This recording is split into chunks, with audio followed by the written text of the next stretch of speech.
Maneesh Kuruvilla!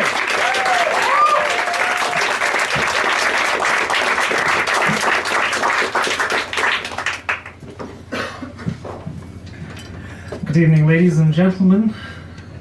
Tonight, I'd like to talk about a subject that is especially close to my heart. Wankers. And by wankers, I obviously mean psychologists. But only because there's this general perception that psychologists are, to put it politely, a bunch of wankers. Maybe not on the same scale as economists or Nigel Farage, but they're definitely in the same ballpark. And I think in this part of the country, the only thing worse than a psychologist is a psychologist from St. Andrews.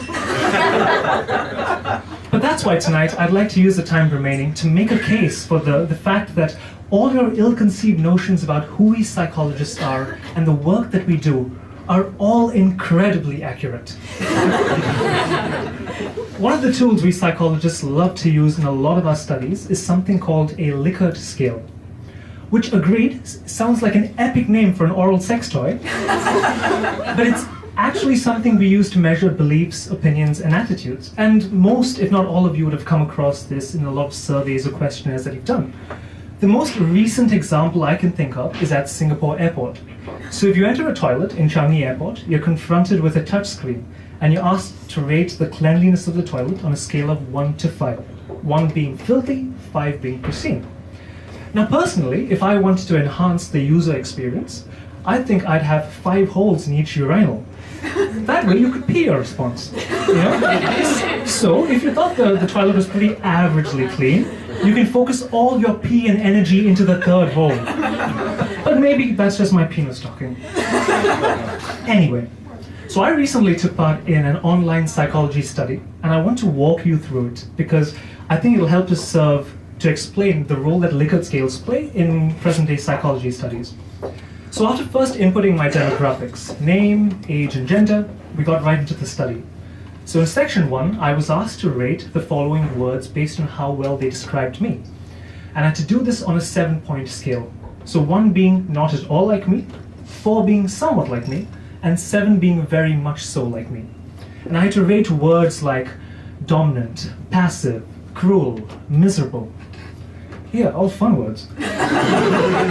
And then in section 2, I had to rate to what extent the following phrases best describe me. I often feel misunderstood. I get angry easily. I often feel stressed. In the 3rd section, I had to rate to what extent I'd felt the following emotions in the last month. Anger, sadness, anxiety, fear about the future.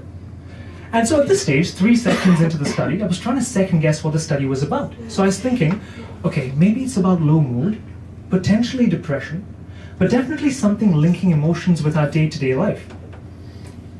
So it was with mild surprise when I came to the end of the study that on the computer screen the following message flashed. Please fill in the blanks. I am looking for men/women between the ages of blank and blank. That's right, I now have an online dating profile with eHarmony. Please feel free to check it out. I'm the tall, blonde Russian woman with a fake set of hair extensions. But there are some absolute gems on the survey. I kid you not, I could not make this stuff up if I wanted to, right? One of the statements you have to rate is, I waste time. No, that doesn't sound like me. I use my time for meaningful things, like trying to find my soulmate by rating how sad I am on a 7-point scale. Or another statement. I ask questions in search of information. As opposed to all the other times I ask questions just to be an annoying 2-year-old. Or my personal favorite. I desire sexual activity. No, I came here because I desired a cup of coffee, but Starbucks is closed and my mom's away on holiday. Ladies, you will love this. You're asked to rate to what extent the following words best describe your physical appearance. Healthy, sexy, overweight, or plain. To be honest, I'm surprised they stopped there, because I would have gone on with crusted, seeded, wholemeal, buttered, because apparently men like our women the way we like our toast. Which brings me to an important point. Psychologists may be a bunch of wankers, but at least we don't try to set you up with emotionally unstable time wasters who have the intellect of a 2-year-old and the sexual drive of a piece of bread. I'm actually less of a wanker than you initially thought. And that's because, funny story, I'm not a psychologist. Technically, I'm a neuroscientist. Unfortunately, I'm still from St. Andrews, so we can't get everything tonight.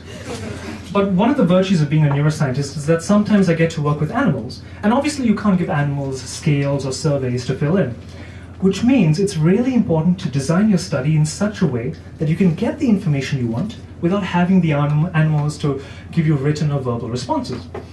And so I'm interested in memory, and one of the most basic memory experiments we do is to assess if an animal can show that it recognizes a new object, something that it's never seen before. And here's how we go about doing it. We introduce 2 identical objects to an animal. So let's say, for argument's sake, 2 identical action figures of Nigel Farage, right? And they play with him, and they explore him, and let's be honest, that's the most action he's had in the last decade. And you find that there's no significant difference between the amount of time they spend between 2 objects, because it's exactly the same. They don't have any reason to. And then you take these 2 objects away, and now you replace them with a replica of Nigel Farage, and now a new figure of Al Murray.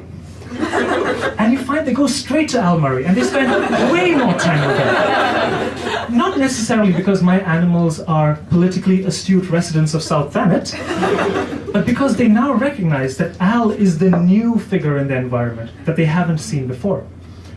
And this is one of the beauties about working with animals, because in a way there's potential to get pure, unadulterated information, which isn't always the case with humans.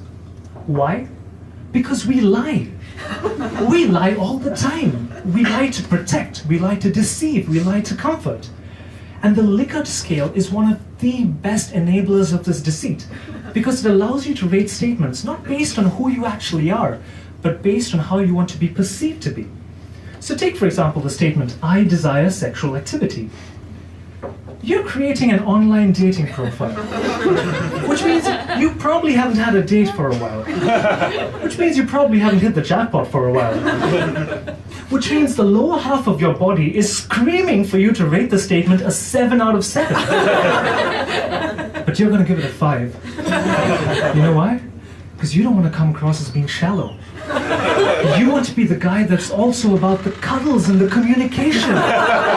You make me sick. And besides, if you wanted to be brazenly desperate, you'd probably sign on with Tinder. Or my personal favorite, mycougardates.com. Apparently the greater Manchester area anyway. But here's the reality. People lie on Tinder as well. Yeah, funny. Tinder's supposed to be the best place, or one of the best places, for easy, no-strings-attached sex. And yet there are some weirdos there who claim that's what they want, but are actually looking for loving, long-term relationships. How messed up is that? Anyway, as I come to an end tonight, I'd like to leave you with a little take-home message. Something to think about as you head home. And I'd like to borrow the words of the famous French poet, philosopher, and thinker, Jace, or Jay-Z for short. And he said so eloquently, he said this in French, and my language skills aren't the best, so this is the translated version.